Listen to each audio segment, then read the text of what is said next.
It's 5 p.m. Good evening and welcome to Newsbreak on K92.7 FM, Benin City. First, the headlines.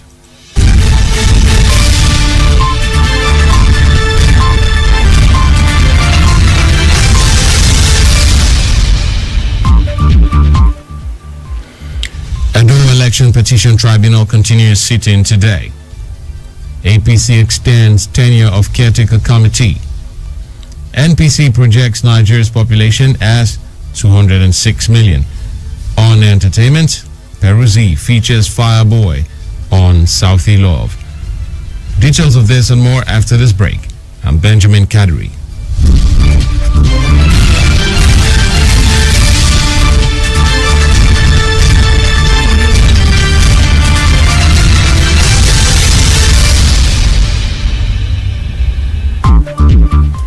Now the news in detail. The Edo State Governorship Election Petition Tribunal has continued its sitting at the State High Court in Benin City. The pre-hearing session commenced yesterday with 5 petitions filed against the victory of Governor Godwin Obaseki in the September 19 governorship election. However, in the third petition filed by the Action Alliance and another against Obaseki, the People's Democratic Party PDP and the Independent National Electoral Commission INEC, the counsel to the second respondent, Onyechi Ikpeazu, raised the concern that the petitioner had abandoned the petition and failed to apply for a mandatory application. He submitted that the tribunal did not have the jurisdiction to go further with the petition. The counsel to the petitioner, Stephen Osaigbovu, also urged the tribunal to disapprove of the application as it was made orally. The tribunal thereafter fixed ruling on the application for Friday, December the 11th. The Ondo State 2020 Governorship Election Petition Tribunal has held its inaugural sitting at the State High Court in Akure. In his inaugural address, the chairman of the tribunal, Justice Abubakar Umar, disclosed that there are 3 petitions filed before the tribunal. He asked all parties involved to avail the tribunal all the support needed to enable them to succeed in their assignment.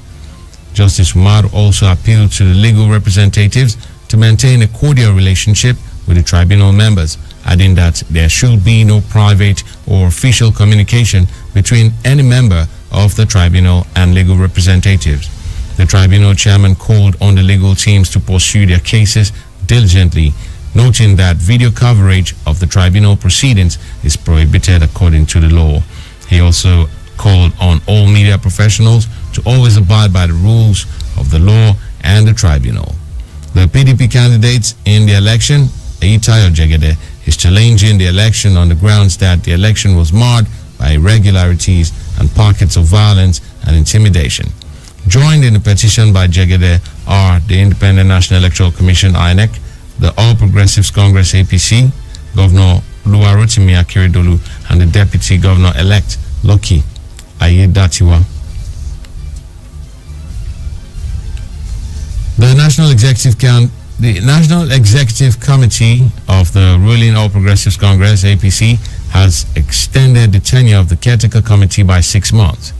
APC leadership took the decision at a meeting in Aso Rock, Abuja, on Tuesday. The committee also dissolved all party organs at polling units, ward, local government, state and zonal levels, and such members to constitute caretaker committees. NEC directed new members of APC to be granted waivers so they can contest for elections without having to wait for 2 years, which was done previously. APC leadership urged the opposition People's Democratic Party PDP not to politicize insecurity but to collaborate with the government to end the insurgency affecting the country. The National Executive Committee of the ruling All Progressive Congress on Tuesday expelled the former national vice chairman, South Ntufam Hiliat Etta. Kaduna State Governor Nasir El-Rufai told State House correspondents at the end of the meeting that the party approved the expulsion of Etta for his failure to withdraw the court case instituted against the caretaker committee. Earlier, President Muhammadu Buhari asked the leaders of APC to respect party decisions. Buhari said this in his opening remarks at the ongoing meeting of the party's National Executive Committee at the presidential villa. The National Population Commission says Nigeria's population is now estimated at 206 million. This comes exactly 2 years after the NPC estimated the country's population at 198 million. The chairman of the NPC, Nasir Kwara, said this at a press conference on the commencement of the next enumeration area demarcation in Abuja on Tuesday. Kwara said since Nigeria had not been able to hold a census in the last 14 years, it will be difficult to know the exact population of the country. He said in the absence of an actual census, the Commission has estimated population of Nigeria as 206 million. The NPC boss said President Muhammadu Buhari had the sole right to announce the next census. Kwara, however, said he was certain that Buhari would do the needful soon. While announcing the commencement of the enumeration area demarcation exercise, Kwara said about 260 local government areas out of the 774 in the country have been fully demarcated. He stated that the 11th phase of the exercise will begin in December 9, 2020 and end on January 20, 2021. Coming up in a moment, mob set suspected robbers ablaze in Delta State. Stay tuned.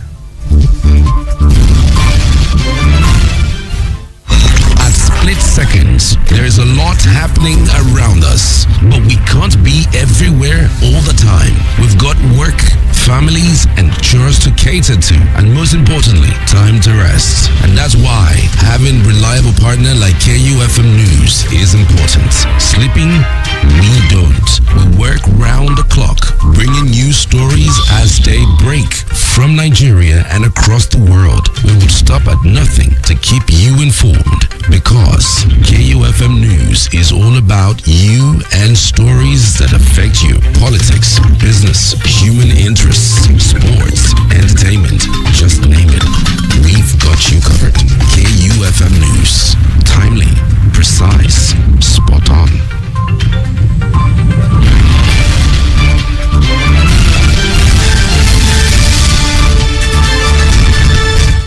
Welcome back. Still in the news, the House of Representatives has directed the National Insurance Commission, NICOM, to suspend the 31st of December 2020 deadline given to insurance and reinsurance companies in Nigeria. The directive by the Commission is to increase the company's minimum paid-up capital for 6 months, beginning from January 2021, as a way of cushioning the effect of the COVID-19 pandemic on the sector. The House resolution followed a motion of urgent public importance sponsored by Honorable Benjamin Kalu on the need to suspend the proposed recapitalization of insurance companies, insurance intermediaries, and other players in the insurance sector in view of the COVID-19 pandemic and the current economic recession being experienced in the country. Honorable Kalu recalled that the law establishing the NICOM Empower, the body to regulate the insurance sector in the country and to prescribe minimum paid-up share capital for insurance companies and intermediaries. He expressed concern that if the Commission was allowed to proceed with its program as planned, it could negatively affect the economy and slow down the recovery process. The Nigerian embassy in Berlin, Germany, has fired Martin Soni, a security officer who allegedly demanded sexual favors in return for help to renew a passport. The embassy stated in a press release on Tuesday. Oni's employment contract was terminated following an investigation into allegations of corruption and sexual misconduct.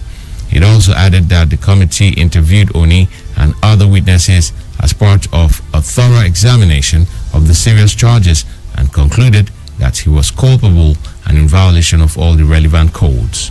The embassy stressed its zero-tolerance policy towards abuse of office and especially of sexual misconduct. The federal government has faulted the United States for adding Nigeria to a religious freedom blacklist, which contains countries with severe religious violations. The Secretary of State, Mike Pompeo, had on Monday labeled Nigeria as a country of particular concern for religious freedom. However, the Minister of Information and Culture, Lai Mohammed, in a statement, denied the allegations. The denial was contained in a statement issued in Abuja on Tuesday by Segun Adeyemi, Special Assistant to the President on Media, Office of the Minister of Information and Culture. Mohammed described the allegation as a case of honest disagreement between the two nations on the causes of violence in Nigeria. He also explained that Nigeria jealously protects religious freedom as enshrined in the country's constitution and takes seriously any infringements in this regard. Apart from Nigeria, other nations on the blacklist include Saudi Arabia and Pakistan, as well as China and Iran. Eritrea, Myanmar, North Korea, Tajikistan and Turkmenistan are also on the list. Two suspected armed robbers were set ablaze by a mob along Okumagba Avenue by Emebire Junction in Warri, Delta State in the early hours of Tuesday. It was gathered that the duo was pursued to the location where they were caught and beaten to stupor before they were set ablaze. Sources said that the suspected robbers had stormed the area about 5:30 a.m. in a commercial tricycle to operate, but were accosted by the mob. The divisional police officer, B Division in Warri, CSP Benjamin Igumeti, confirmed the incident when contacted on the telephone. He said he received distress calls from the neighborhood in the early hours of the day that some robbers were operating.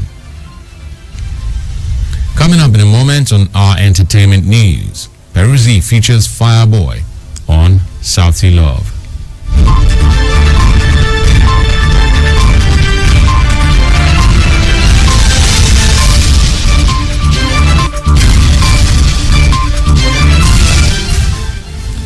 Still on to KU 92.7 FM news break.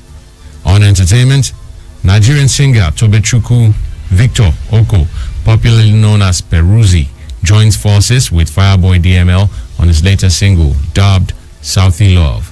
The song was produced by Raven Pete Smith, P Prime, and it serves as a follow-up to his previously released and Lush-produced It's All Over. Peruzzi began recording music at the age of 7.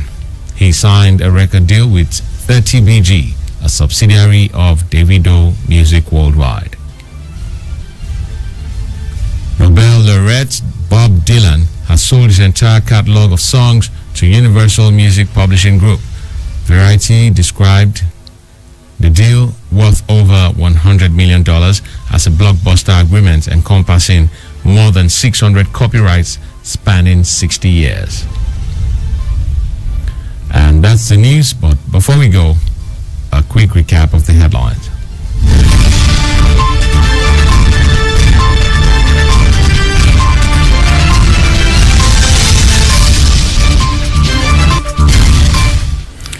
Edo Election Petition Tribunal continues sitting today. APC extends tenure of caretaker committee. MPC projects Nigeria's population as 206 million. Do remember that the continued unity of Nigeria is a collective responsibility. Be sure to play a part. Do not forget, you can listen to us anywhere in the world by visiting our website at kufm.net or download our mobile app from the Google Play Store. We're also live on YouTube at KFM Nigeria, and you can also listen to us on radiogarden.com. KFM News Break was produced by Nusakai Uwajai.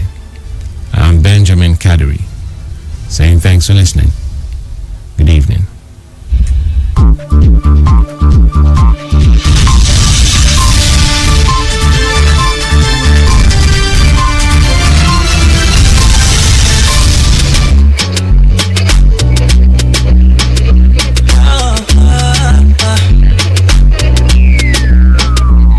Everybody wants to know more of this and more of that.